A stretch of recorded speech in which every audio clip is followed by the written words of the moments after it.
Ayo telepon. Iya, ruh. Pertarungan antara Israel dan Iran tak lagi terbatas pada serangan di medan tempur. Video demi video dibagikan memecah publik menjadi dua kubu sejauh ini.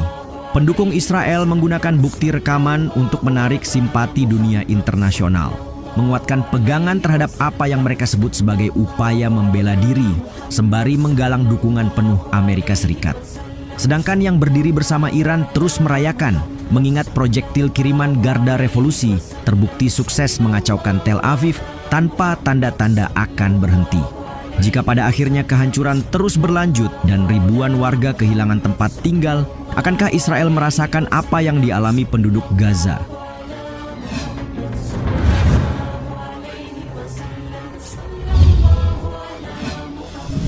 Badai rudal hujam Israel. Sementara otoritas Israel membungkam media demi menyembunyikan kehancuran di pihaknya, Korps Garda Revolusi Iran tanpa henti merilis informasi dari operasi lanjutan True Promise 3. Terbaru, Iran memperlihatkan gelombang serangan rudal ke lokasi militer Israel, menyusul sebuah laporan yang menyebut lokasi tersebut digunakan dalam serangan sebelumnya terhadap Iran. Video direkam dari lokasi yang dirahasiakan. Meski demikian, pesan peluncuran beberapa rudal tersampaikan dengan baik. Amerika pun sepertinya mulai mempertimbangkan jika ingin membantu dalam konfrontasi langsung, apalagi Khamenei telah melayangkan ancaman secara terbuka. Kini sepekan telah berlalu dan Garda Revolusi mengkonfirmasi gelombang baru rudal balistik dan drone telah memasuki fase ke-15. Di mana serangan yang dimaksud mengacu pada lokasi industri militer di Tel Aviv dan Haifa dengan lebih dari 100 drone menargetkan pertahanan udara Israel pada Jumat 20 Juni. Selain itu, pusat medis Soroka di Beersheba rusak parah akibat rudal Iran yang mengakibatkan puluhan orang terluka.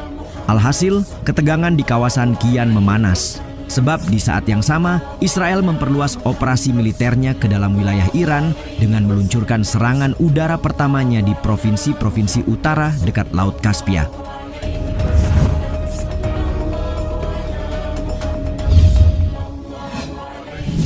Rudal Iran beranak di atas langit.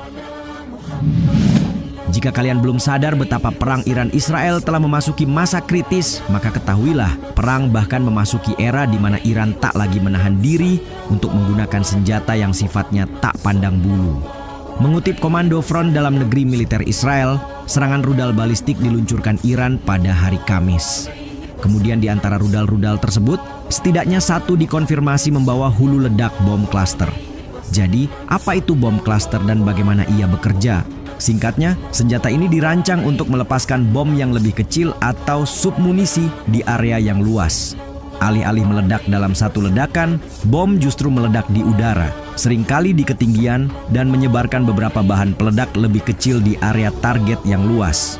Meneruskan keterangan militer Israel, NDTV World melaporkan hulu ledak rudal saat itu meledak sekitar 7 km di atas tanah. Untuk selanjutnya, melepaskan sekitar 20 submunisi di Israel Tengah. Sebagai catatan, amunisi tadi tidak berpemandu atau bergerak sendiri, melainkan hanya jatuh ke tanah dan dimaksudkan untuk meledak saat terjadi benturan. Dalam artian, sifatnya yang tetap aktif saat amunisi gagal meledak saat mendarat menimbulkan bahaya besar bagi warga sipil yang tanpa sadar mendekati atau menyentuhnya. Tapi Israel seharusnya tak lupa mereka pun pernah menyerang Gaza dengan bom fosfor putih, salah satu senjata yang penggunaannya dilarang dalam perang.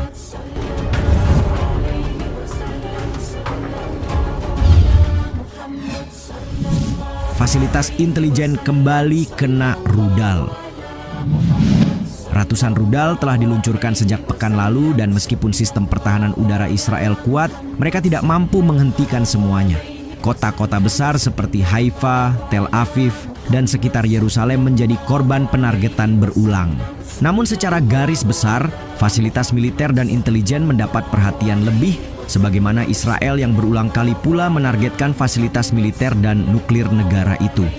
Dalam peluncuran gelombang baru rudal yang dilaporkan, Tel Aviv kembali menjadi sorotan saat Garda Revolusi merilis rekaman mengerikan, memperlihatkan peluncuran rudal berturut-turut dari lokasi yang dirahasiakan. Menurut Garda Revolusi, salah satu rudal menghantam fasilitas intelijen militer Israel di distrik Ramat Gan, Tel Aviv. Middle East Eye secara bersamaan melaporkan serangan yang menyebabkan kerusakan parah di gedung bursa saham Israel di Ramat Gan, serta rumah sakit Soroka di Be'er-Sheva, Israel Selatan. Rincian lebih lanjut akan menyusul. Kementerian Luar Negeri Israel menginformasikan dalam sebuah posting di X. Hanya saja pihak Iran membantah klaim bahwa mereka menyerang rumah sakit tersebut secara langsung. Target serangan adalah markas besar komando dan intelijen dan kamp intelijen militer di Taman Teknologi Gafyam. Kantor berita pemerintah Iran IRNA melaporkan.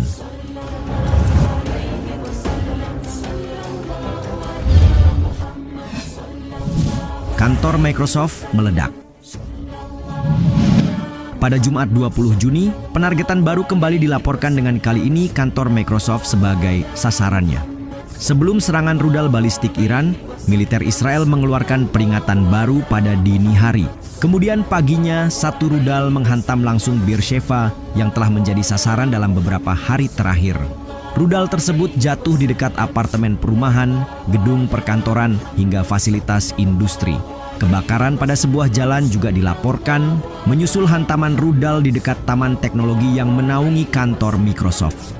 Badan Layanan Darurat Israel, Magen David Adom, kemudian merilis sebuah video yang menunjukkan beberapa kebakaran. Sedang polisi mengaku telah menerima laporan tentang jatuhnya amunisi di area terbuka, mengonfirmasi adanya kerusakan properti, tetapi tidak ada laporan terkait korban jiwa. Gambar yang disediakan oleh MDA menunjukkan kerusakan parah di bagian depan gedung, begitupun mobil-mobil yang terbakar mengepulkan asap hitam pekat ke udara. Bersama dengan Komando Front Dalam Negeri, pemadam kebakaran, dan polisi, kami melakukan pencarian di gedung yang rusak dan di apartemen-apartemen yang terkena dampak untuk memastikan tidak ada orang yang terluka yang tertinggal di dalam. Para medis MDA Difir Ben Ze'ev berkata dalam keterangannya, "Untuk kalian ketahui, Be'er-Sheva berada di gurun Negev, tempat pangkalan udara Nevatim milik Israel berada."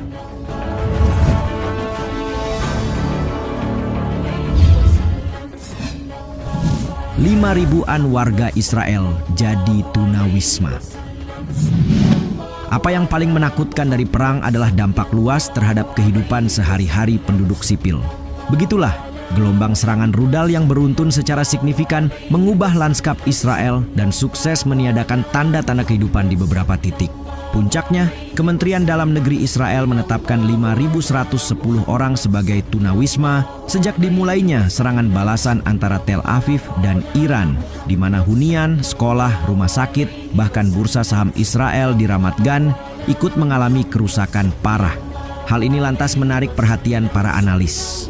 Jurnalis Israel, Amit Segal misalnya, menyoroti serangan ke Bat Yam dan menyebut roket Iran telah menghancurkan 20 bangunan secara total, menyebabkan 1.500 warga Israel kehilangan tempat tinggal. Ia kemudian menyebutnya sebagai angka yang luar biasa, karena ini mewakili lebih dari 1% dari penduduk kota yang kini menjadi tunawisma. Tulisnya melalui platform X. Topik ini sekaligus menuai banyak respons di kalangan aktivis Arab.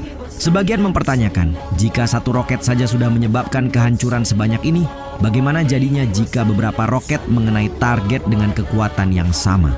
Sementara yang lain mempertimbangkan jumlah korban bisa jauh lebih besar jika sistem peringatan dini yang memberi kesempatan kepada warga untuk berlindung ke tempat penampungan kembali gagal.